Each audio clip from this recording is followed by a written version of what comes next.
Then we'll probably never see him again. Runner goes, called strike 3. And they are going to, what, is it a batter's interference as well? So they call the runner out. That's worst case scenario. Peterson rung up, and then I believe he is called for interference on the throw. So the inning comes to an end. It very easily could have been 2 on and 1 out.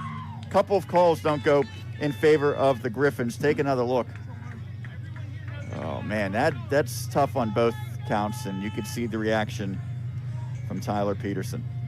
The pitch, to me, Sean, looked very low, not a strike by any means, but I'm here very, very far away watching it as our viewers are. Well, we'll leave the viewers with that. We'll move to the 3rd inning. It is still 1-0 Mercyhurst over Seton Hill on the Westmoreland Sports Network.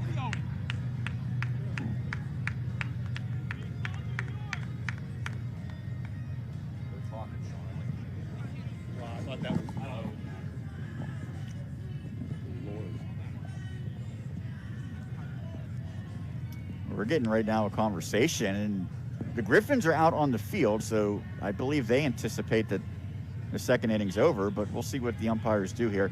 I would think it would be kind of surprising for them at this point to reverse the call and to bring Seton Hill back out on the field. Oh, Aiden Layton is leaving the mound at the moment, Sean? Well, right now, if you're Seton Hill, get off the field, right? I mean, let's wait for the official call. We're going to... You make it easier on the umpires to uphold the call if you're already out on the field warming up. And now it looks like they're going to bring the runner back to second, which I'm pretty sure, if I see correctly, Oberdorf never left second. No, he has been there the entire time, Sean.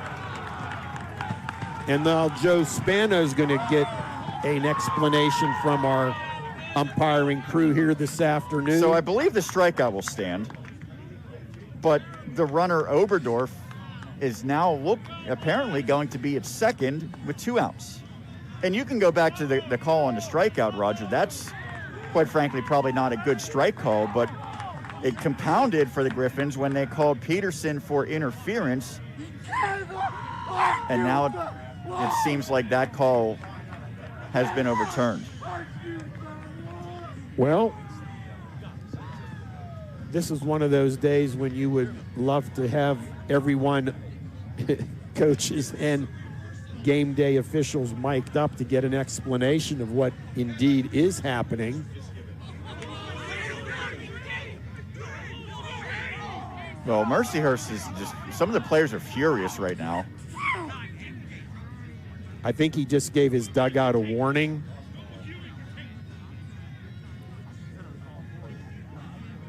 And now they're going back out.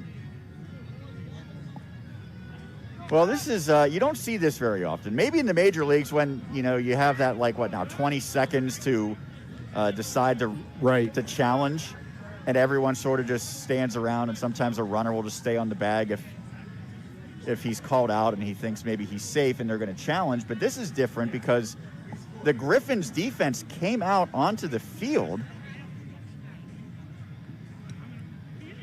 Okay, so I sort of could see that because Peterson was sort of walking in front of the catcher. Now, he did not make contact. I believe Peterson thought it was ball 4, Sean. Well, I sort of disagree with that, Roger. I think you could see his facial expression. Now, he was not happy with the strike call.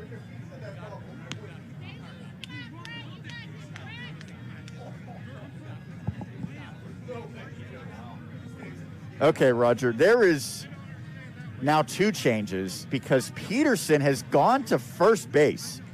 How in the world? Hey, listen, you, certainly on the Seton Hill end, you have to be loving this, but I do not understand how they can change a ball to a strike. I can understand it, reversing the call on the interference, right? I mean, that's something that you can confer with. Shut the music off.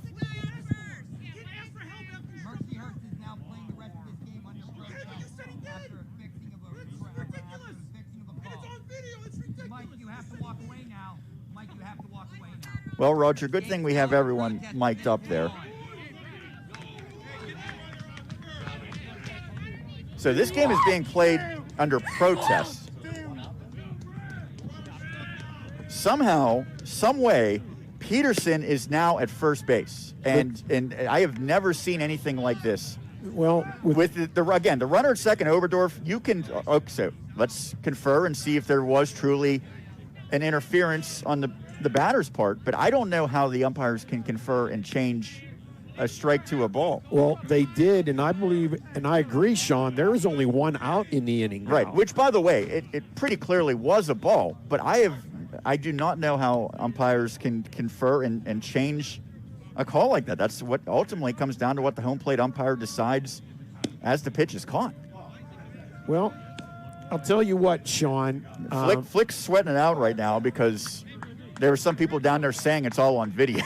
So I'm sure that there will be some people, the higher-ups involved, who will be watching this back and figuring out exactly what went down. Well, Again, if you look at it realistically, it probably should have been a ball, but it wasn't called a ball.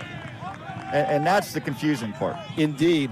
And I know yesterday in the softball game, Dan and I had a call that was over